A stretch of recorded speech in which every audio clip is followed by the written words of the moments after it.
Hello everyone and welcome. In this video we're going to be looking at how to copy the link of Pinterest pin on Pinterest. So let's say I want to copy the link of this particular one. Just click on the three dots at the bottom here and you can see download image, hide pin and report pin. So we can't copy that one from there, so we click on it. Once it opens up, we click on more options up here and then you can get the pin embedded code. So if you copy it, it's for small, for medium, large and extra large. So you copy it and then you click on OK, and that's it. Hope you found this video helpful.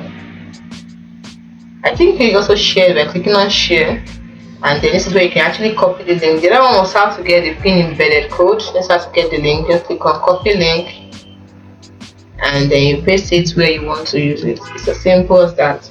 So that is how to copy link of Pinterest pin.